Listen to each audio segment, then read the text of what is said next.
Hola mis hermanos, eh, ¿cómo están todos? Un saludo muy especial para los tres equipos que están funcionando. Uno aquí en casa, doy gracias a toda mi familia involucrada aquí en la banda. Bueno, allá en Santiago, con Pablito. Y bueno, bien distante de ahí está Fabián, así que el Señor en su gracia nos está ayudando para poder salir, ¿no? Bueno, también muy emocionado por el comienzo de campaña, aunque estamos haciendo en este momento el mensaje de pre-campaña. Hay muchos métodos de estudio bíblico, algunos dicen 8, 10 o 12 métodos, pero lo que nosotros queremos lograr con esta campaña cuando esté empezando el domingo que viene, el domingo 22, es lograr ayudarnos entre nosotros como familia de Dios a tener el método devocional más básico quizá, el de poder llevarlo, el que se lleva día a día, ¿ah? Bueno, valga la redundancia, se llama método devocional diario, algunos le llaman hora silenciosa, pero queremos enseñarles algunas variantes creativas para poder tener este contacto diario con Dios, ¿ah? De tener esta herramienta, comunicarnos con Dios, encontrar la dirección de Dios, consuelo de Dios mediante la palabra de Dios, ¿ah? Así que bueno, he titulado este mensaje en esta noche, Dios mediante, y se llama Debajo del Sol. Y para esto vamos a traer a dos reyes del Antiguo Testamento que tuvieron momentos muy especiales con Dios y con su palabra, ¿ah? Entonces, yendo al primero, en hebreo le decían el Coelet, ¿ah? ¿Qué es el Coelet? Bueno, el Coelet era uno que congrega, es uno que llama a la congregación para enseñar. Quizás lo tengan alguna definición más afín que cuando se estudia lo que era en el griego de ese tiempo, se lo tradujo como eclesiastés, ¿no? Eclesiastés es uno que llama un predicador. Bueno, de ahí viene nuestra palabra tan conocida, iglesia, ¿no? Que son los llamados, los apartados para Dios. Básicamente, Eclesiastés fue escrito por el gran rey Salomón.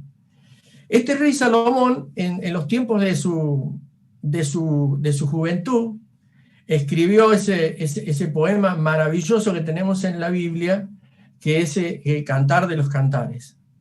Luego, en su etapa adulta y en lo que es la plenitud, digamos, de su sabiduría y de su experiencia espiritual, él escribió Proverbios, que es un compendio de sabiduría práctica.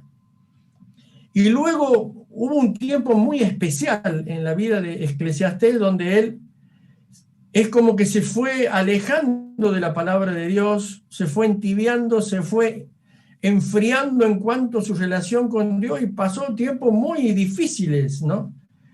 Muy difíciles en su relación con la vida cotidiana, a los acontecimientos, a las relaciones interpersonales y a las decisiones de su vida. Y fue en ese final de tiempo que él escribió el libro de Eclesiastés. El libro de Eclesiastés, que ya vamos a leer en los primeros versículos, tiene una particularidad de algunas palabras que lo definen, como es la palabra vanidad o vanidad de vanidades, que Eclesiastés o Salomón lo utiliza unas 37 veces y habla quizá de la inutilidad de la vida, de la futilidad de la vida, de la transitoriedad de la vida. Es la vanidad de vanidades. Dice en Eclesiastés 1, versículos 1 al 4, y bueno, también el 9. Vanidad de vanidades, dijo el predicador. Vanidad de vanidades, todo es vanidad. ¿Qué provecho tiene el hombre de todo su trabajo con que se afana debajo del sol? Generación va y generación viene, mas la tierra permanece para siempre. ¿Qué es lo que fue? Lo mismo que será. qué es lo que ha sido hecho, lo mismo que se hará. Y nada nuevo hay debajo del sol. El gran maestro, por ejemplo, Rabí Zacarías, en una oportunidad dijo que vanidad o vanidad de vanidades representa a la vida sin Dios, a la cotidianidad de los individuos que se manejan en un medio hostil y que no encuentran quizá no solamente una solución, sino no le encuentran una razón de la vida. Santiago, capítulo 4, versículo 14, es prácticamente llamado como el Proverbios del Nuevo Testamento, porque también habla de sabiduría práctica. Dice, no sabéis lo que será mañana, porque ¿qué es vuestra vida? Ciertamente es neblina que se aparece por un poco de tiempo y luego se desvanece. Ahora, no solamente es la vanidad de vanidades la que utiliza Eclesiastés, sino también hay otra palabra por lo cual yo he titulado este mensaje, y él habla debajo del sol. Esta palabra es como un hilo conductor también a través de Eclesiastés, porque él la va a nombrar 29 veces. Debajo del sol son las experiencias del hombre y la mujer, y aún también del creyente y del incrédulo en medio de un mundo caído. Es la vida a la cual ciertamente muchas veces no le encontramos respuestas para lo que sucede. Es la vida cotidiana y las soluciones que nosotros le damos como creyentes, como hijos de Dios, pero también muchas veces presionados por una cultura que no tiene a Dios. Al final de su libro, luego de que Eclesiastés pasó por todos estos vaivenes de la vida, por todas estas circunstancias, por todas estas victorias y todas estas frustraciones, al final él dijo esto: el fin de todo el discurso oído es este: teme a Dios y guarda sus mandamientos, porque esto es todo del hombre, dice la Reina Valera. Otra versión más sencilla dice, porque esto es todo lo que le concierne al hombre y la mujer. Y luego dice, porque Dios traerá toda obra a juicio, juntamente con toda cosa encubierta, sea buena o sea mala. Ahora fíjate, yo sé, porque conozco la vida de muchas personas, que la vida tiene demasiados problemas, y hay muchos problemas que son muy abrumadores. A mí me gusta la versión de Nueva Traducción Viviente que tiene el libro de Santiago, en el capítulo 1, versículos 3 y 4. Yo estoy muy familiarizado con la Reina Valera, pero aquí fíjate lo que dice. Porque ustedes saben que siempre que se pone a prueba la fe, la constancia tiene una oportunidad para desarrollarse. Así que dejen que crezca, bueno, ¿qué cosa? Esta constancia. Pues una vez que esta constancia se haya desarrollado plenamente, serán perfectos y completos y no les faltará nada. Siempre que estuve enseñando este versículo con contexto en la Reina Valera, explicaba que las pruebas son como unas oportunidades para nosotros. Son oportunidades, yo lo tengo subrayado. Son oportunidades para saber si esa fe, si esa palabra que está en nuestra mente y que hemos memorizado, es eficaz en la práctica. Santiago nos dice que la palabra debe ser eficaz en la práctica, en la obediencia. Ahora vos fíjate que la palabra tiene diferentes efectos en diferentes personas y diferentes hombres y mujeres. Por ejemplo, el agua caliente que endurece la verdura, que el agua caliente que ablanda la verdura, endurece el huevo. Entonces, las dificultades a veces encallecen el corazón humano e impiden que la semilla de la palabra de Dios pueda crecer y pueda tener esa sensibilidad para recibirla. Entonces, ¿las pruebas qué son? Las pruebas son involuntarias y permitidas por Dios y son como un arado que quiere romper a veces la dureza de un corazón que, a través de la vida cotidiana, de esta rutina, de este transitar debajo del sol, porque debajo del sol es la vida cotidiana de los hombres en un mundo caído, entonces la prueba es como el arado que quiere romper esa corteza dura, que a veces a través de las frustraciones y el desaliento ha creado raíces de amargura y de resentimiento. Entonces entendemos que en todo este tiempo, y tengo la expectativa de que la palabra de Dios va a hablar a tu corazón como va a hablar a mi vida. Terminando ahí, Eclesiastés dice un concepto en el capítulo 2 y versículo 11. Miré yo luego todas las obras que habían hecho mis manos y el trabajo que tomé para hacerlas. Y he aquí que todo era vanidad y aflicción de espíritu y sin provecho debajo del sol. Él no estaba encontrando el propósito de Dios porque simplemente no estaba haciendo el propósito de Dios.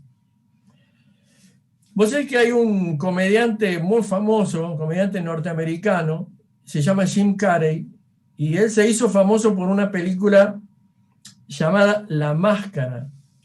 Él dijo hace poco, me gustaría que todas las personas fueran famosas y tuvieran mucho dinero como yo, para que se den cuenta que todo esto es la respuesta a nada. Alguien también dijo que los centros comerciales no venden alegría, pero a veces mucha gente se amontona compulsivamente a las ofertas de los centros comerciales como si realmente lo que venden vendieran alegría. Es que realmente a veces los seres humanos buscan significado y valor en todas estas cosas, que cuando se compran sin propósito, no tienen valor entonces para Dios.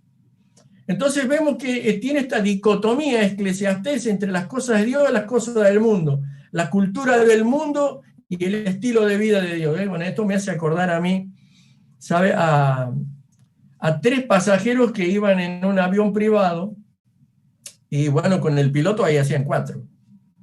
Entonces, cuando iban en las alturas, el motor del avión se paró.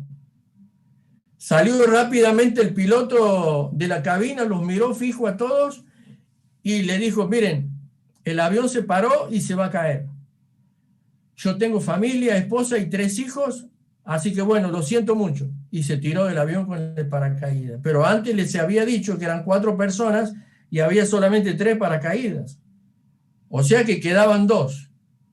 Uno se levantó apresuradamente y dijo, miren, yo soy uno de los científicos más inteligentes del mundo, así que la humanidad no puede perderse una mente brillante como la mía. Y tomó y brincó del avión y se largó. Y quedaba un solo paracaídas. Y quedaba un hombre ya muy de edad y uno jovencito. Entonces el hombre mayor lo miró al jovencito y le dijo, mirá, hijo, dice, yo ya he vivido mucho, pero mucho tiempo.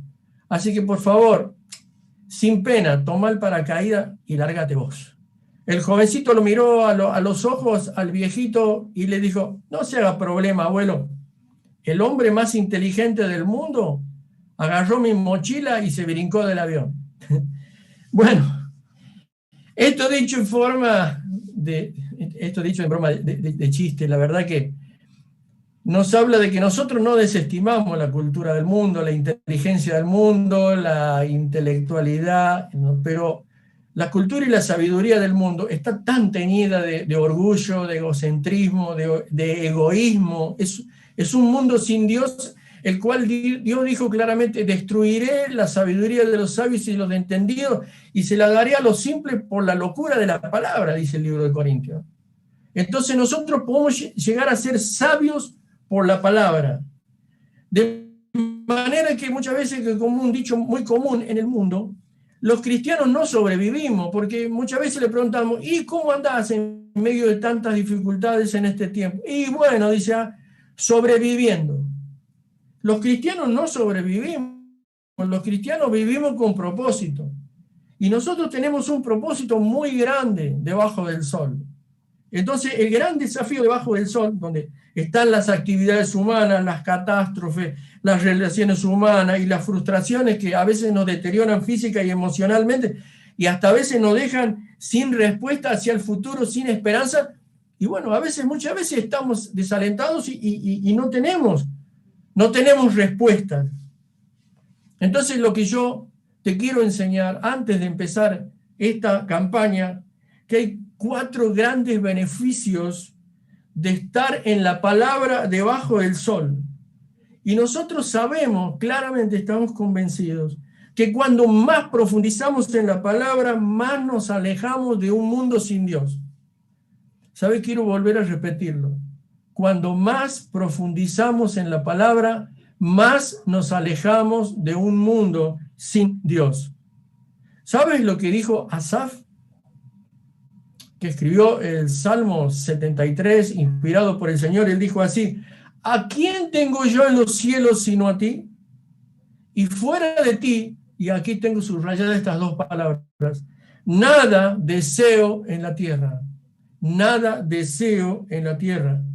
Asaf, en este mismo salmo, él confesó que su perspectiva había sido opacada por una torpe ignorancia, como la ignorancia de una bestia, como la de un hombre natural. Si él hubiera entendido, su corazón nunca se hubiera llenado, dice, de amargura. Literalmente la amargura ahí en el hebreo se volvió agrio, se volvió insípido, se volvió indiferente, a tal grado que su corazón, dice, sentía punzadas.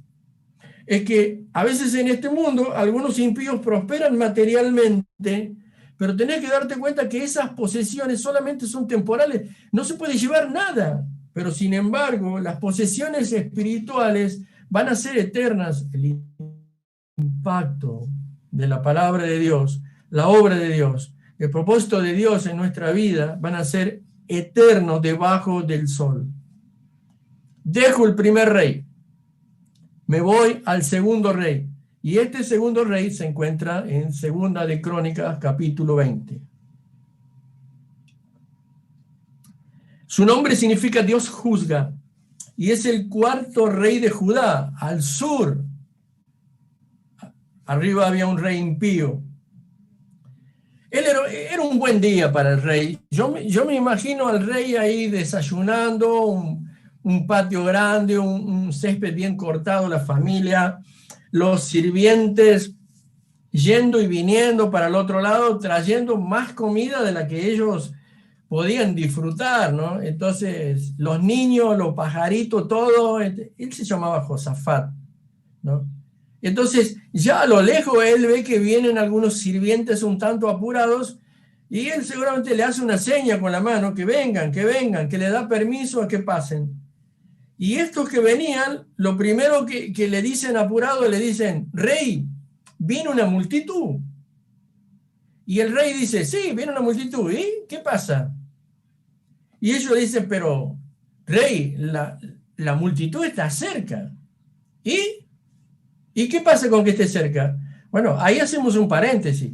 Creo que nosotros tenemos el corazón inmunizado, y eso a través de la televisión. Vemos tsunamis que arrasan poblaciones, vemos violencia, vemos asaltos, vemos muertes en directo, vemos cantidades de horrores y catástrofes que pasan en el mundo, y a veces nuestro corazón se ha encallecido, somos indiferentes. Es como que tenemos una inmunidad a eso hasta que nos pasa a nosotros. Porque el último emisario dijo: sí, pero esa multitud, rey, viene contra ti. Entonces ahí Josafat entró en pánico, se llenó de miedo, se llenó de temor y no sabía qué hacer.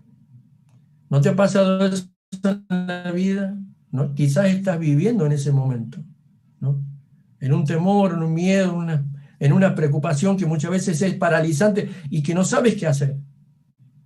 Entonces, es aquí donde es apropiado que quiero enseñarte 4 beneficios de la palabra de Dios que van a hacer una enorme diferencia en tu vida, ¿no? El primer beneficio de la palabra de Dios es la estabilidad. La estabilidad. ¿Sabes? El rey dice ahí, en los primeros versículos, que él se humilló, se arrodilló delante de Dios. Entonces, que Dios sea tu primer recurso, no el último. Que no sea a veces como los doctores en la medicina, cuando ya no tienen nada que hacer, dice: está en la mano de Dios. Su primer recurso fue Dios. Su segundo fue la decisión. Él tomó la decisión, porque él dice que le ordenó a su alma buscar a Dios, y también ordenó a su pueblo buscar a Dios. y exaltó la soberanía de Dios sobre todo problema. Él en su corazón dijo, estoy aterrado, tengo miedo, pero Dios está por encima de todas las cosas. Y sabe, la palabra de Dios llegó al rey. ¿Sabe por qué? Porque él la tenía. Porque él tenía una vida devocional, porque él tenía adoración, porque él caminaba con Dios, porque él pensaba en Dios. Y esto es lo que queremos lograr en la campaña, que la palabra de Dios esté en tu vida todos los días. ¿Sabes por qué digo esto? Porque vos fíjate que a partir de los versículos 6 y 7 en adelante, mira lo que él dice. Dios nuestro, ¿no echaste tú a los moradores de esta tierra delante de tu pueblo Israel y la diste por descendencia de Abraham, tu amigo, para siempre? Y está haciendo forma de preguntas a Dios. Y ellos han habitado en ella y te han edificado en ella santuario a tu nombre, diciendo, si mal viniere sobre nosotros, o espada de castigo, o pestilencia, o sea, enfermedad, o hambre, nos presentaremos delante de esta casa, delante de ti, porque tu nombre está en esta casa, y a causa de nuestras tribulaciones clamaremos a ti. Dice, y tú nos oirás y nos salvarás. Mira esta convicción, y tú nos oirás y nos salvarás. Ahora pues, enemigo identificado, he aquí los hijos de Amón y de Moab y los del monte de Seir, a cuya tierra no quisiste que pasase Israel cuando veníamos de Egipto, sino que nos apartemos de ellos y no los destruyamos. Ahora mira lo que pasa, Señor. He aquí ellos nos dan el pago viniendo a arrojarnos de la heredad que tú nos diste en posesión.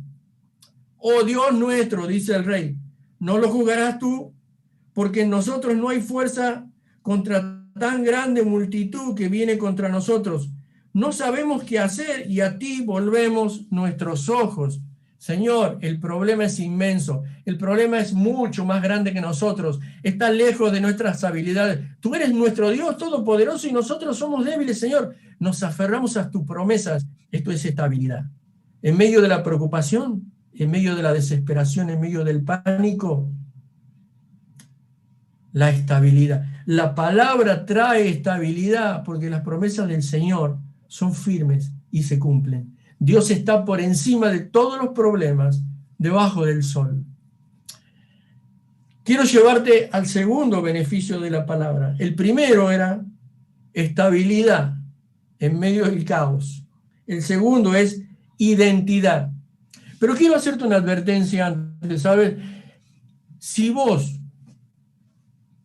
no tienes identidad como hijo, como hija de Dios, como creyente, en Dios, el mundo y bajo presión te va a dar una identidad, pero una mala identidad.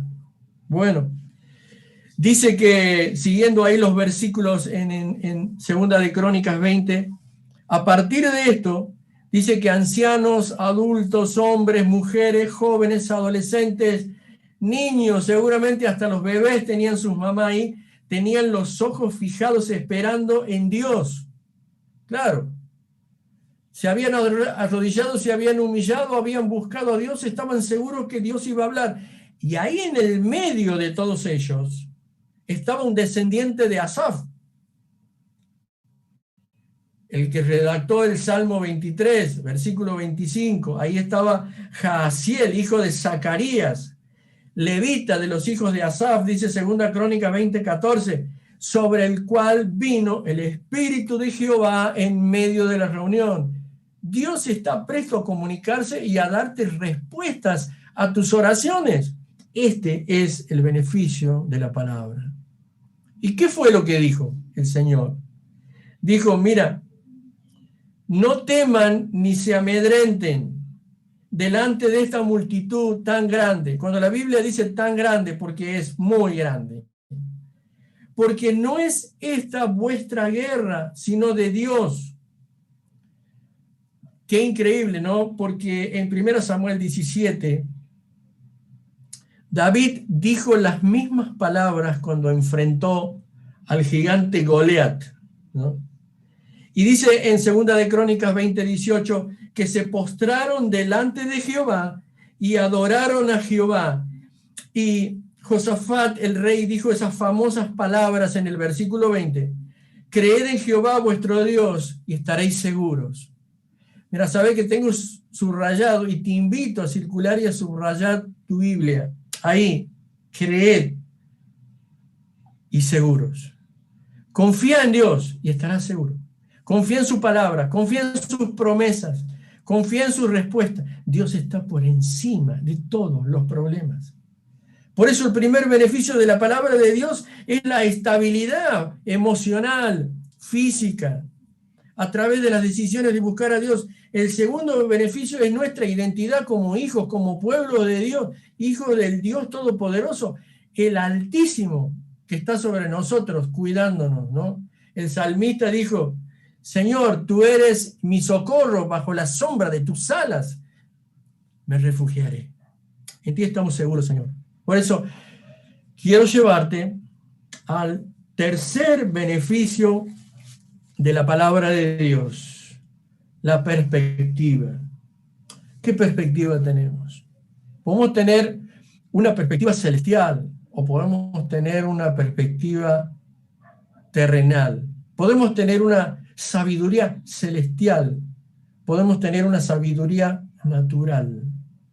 Podemos tener una perspectiva del cielo, podemos tener una perspectiva mundana. Era tan evidente, pero tan evidente la presencia de Dios por la manera en que Dios derrotó a esta multitud, que el temor que en el principio del versículo 1 del capítulo 20 embargaba y había llenado de pánico el corazón del rey Josafat, ahora ese pánico estaba en las naciones vecinas. Este pánico se había trasladado a los pueblos que rechazaban y peleaban contra Dios. Ellos estaban totalmente confundidos, decían, ¿qué pasó? ¿Qué gran poder es este? ¿Qué tipo de Dios es el Dios de Israel? Dice el versículo, y el pavor de Dios cayó sobre los reinos de aquella tierra, cuando oyeron que Jehová había peleado contra los enemigos de Israel. No identificaron a Jehová, a Josafat. Ellos identificaron que el Dios de Israel había peleado. Pero es muy significativo y creo que hagamos aquí un pequeño paréntesis en el versículo 30. Y el reino de Josafat tuvo paz. ¿Sabe? Empieza con temor y termina con descanso. Empieza con pánico, termina con paz. Pero la palabra que sigue a paz es la palabra ¿por qué? Que indica una razón, que indica un resultado en el corazón de Josafat, un resultado en el corazón del pueblo, que indica el resultado del beneficio de la palabra de Dios en nuestro corazón. Dice que porque su Dios le dio paz. Su Dios le dio paz por todas partes. Y esto es poner a Dios en perspectiva mediante el beneficio de la palabra de Dios. El primer beneficio es la estabilidad, el segundo beneficio es la identidad, el tercer beneficio es la perspectiva, y déjame que te comparta el último beneficio de la palabra de Dios, y este es el beneficio de la confrontación.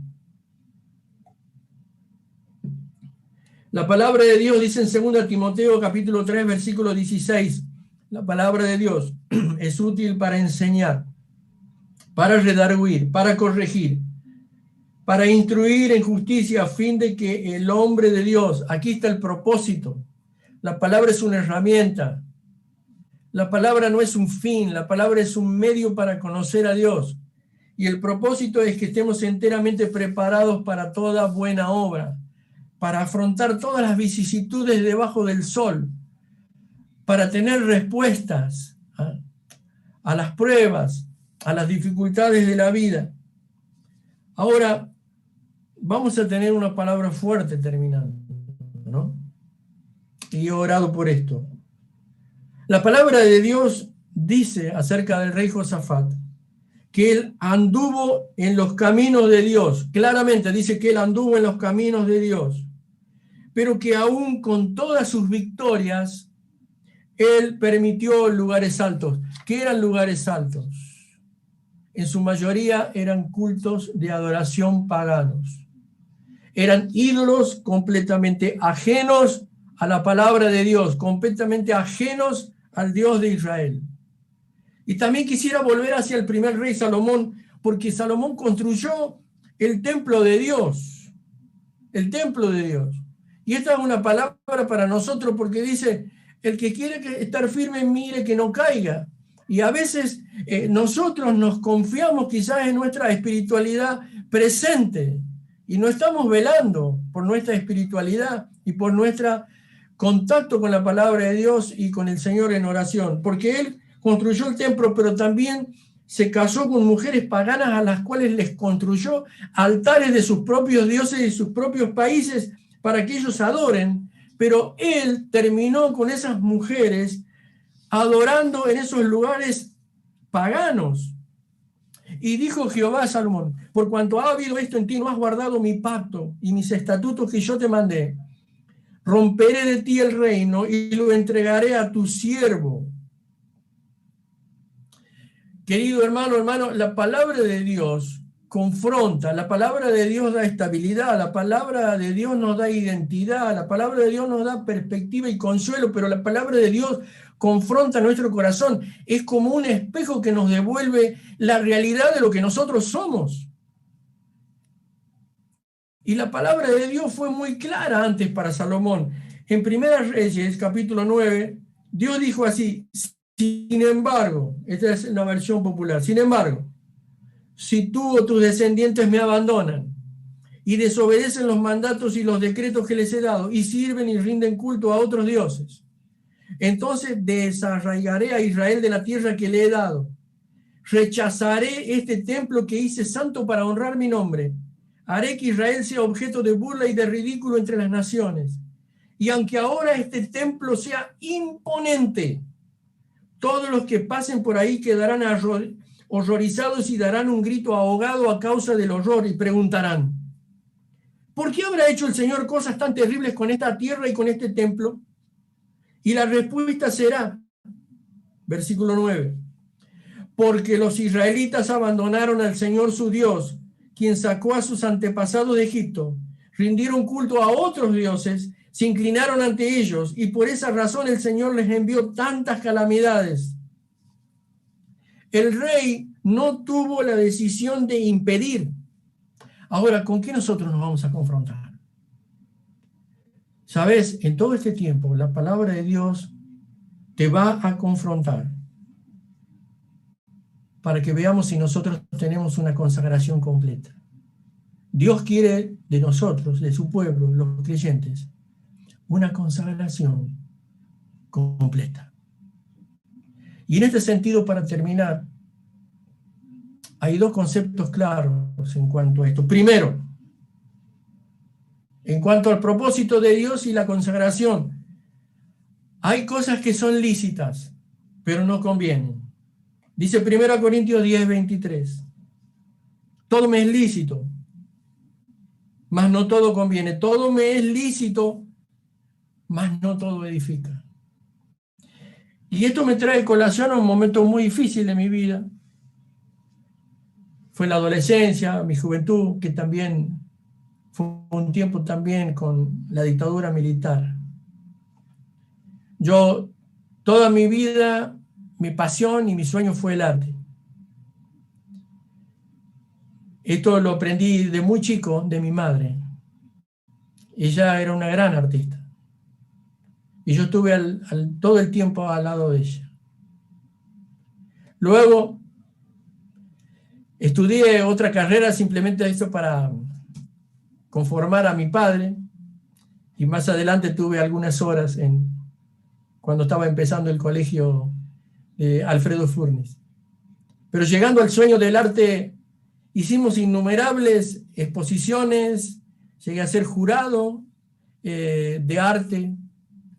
Esa era, la verdad, ese era mi sueño, vivíamos para eso, invertíamos todo nuestro tiempo, nuestro dinero, pero era un tiempo que no se podía trascender porque, bueno, no había ahora la virtualidad y cómo se conocen las cosas en todo el mundo. Pero en medio de ese tiempo, llegó algo maravilloso para mi vida.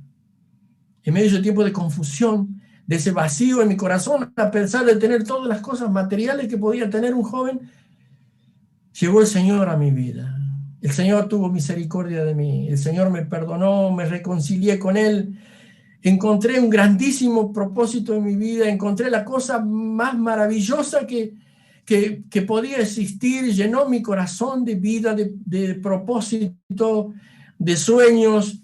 Yo recuerdo que a los pocos días o al poco mes de haber recibido al Señor, que estaba en mi primer amor, vino mi ancianito y me dijo: hermanito, ¿y usted cuándo va a dar manifestación pública de su fe a través del bautismo? Yo le dije: cuando quiera.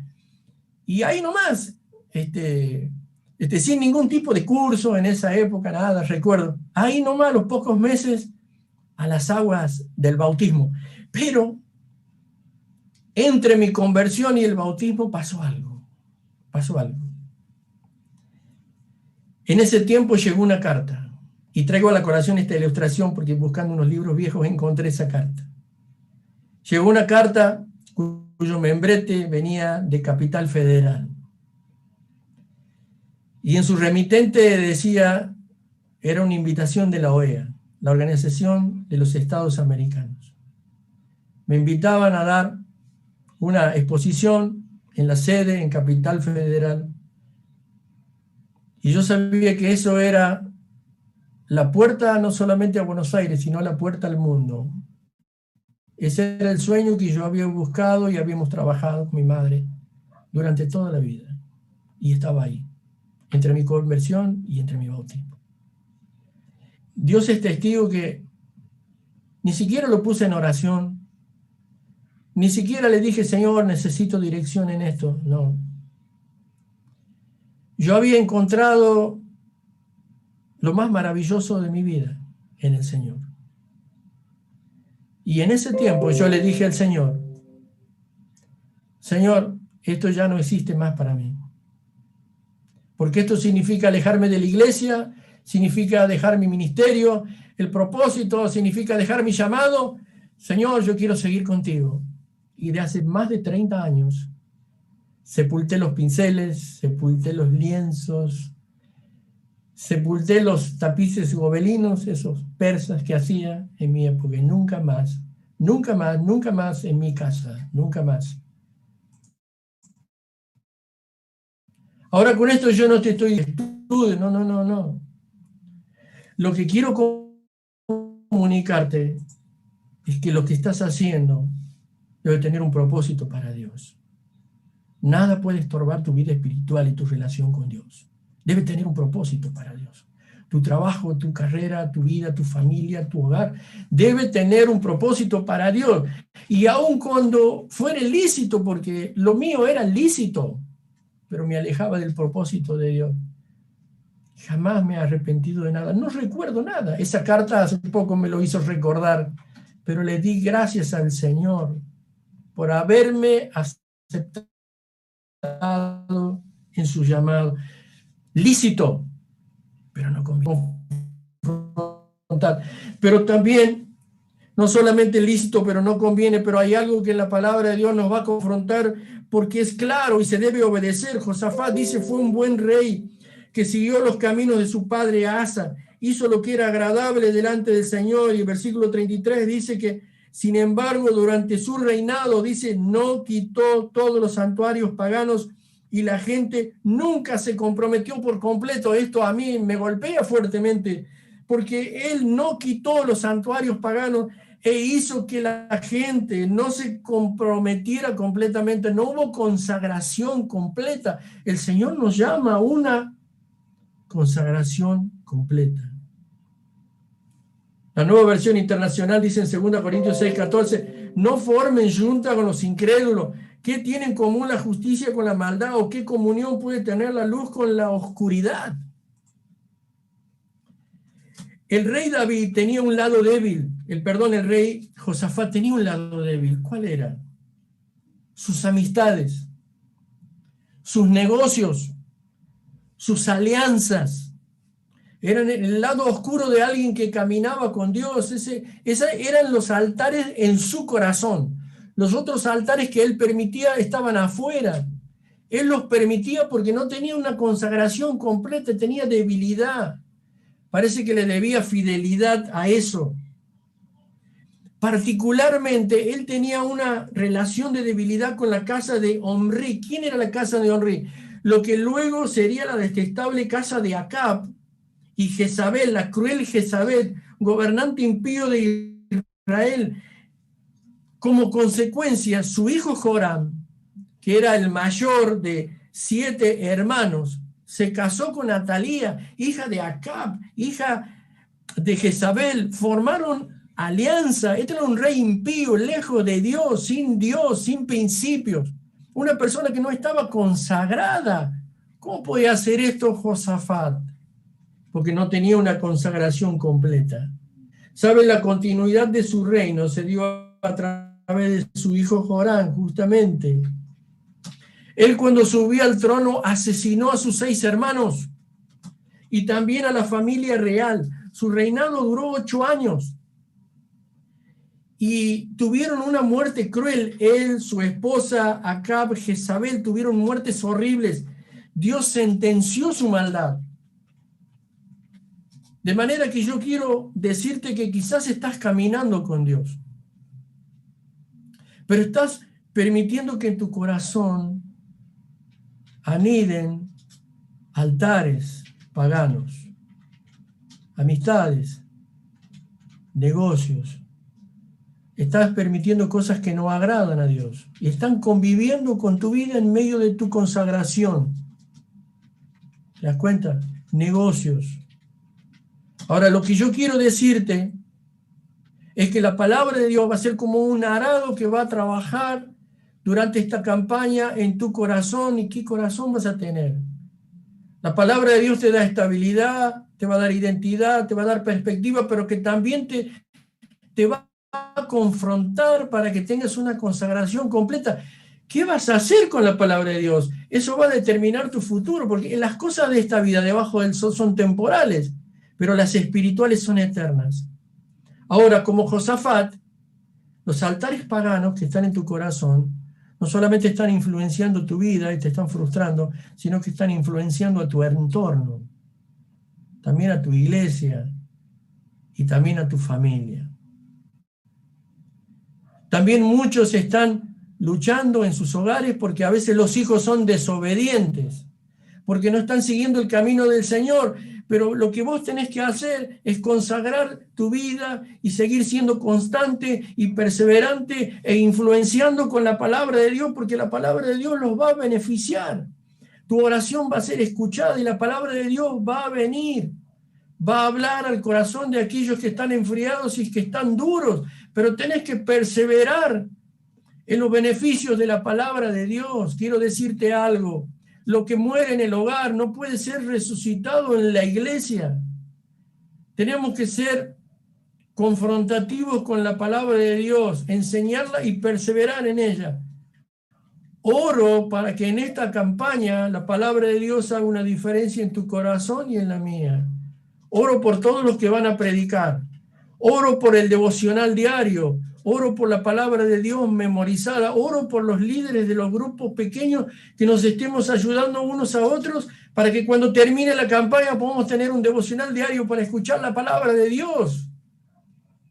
Y en los momentos difíciles, debajo del sol, nosotros podamos tener estabilidad, identidad, perspectiva y que podamos tener docilidad a ser confrontados con la palabra de Dios. Dios quiere tu consagración total. ¿Qué vas a hacer? Que el Señor te bendiga.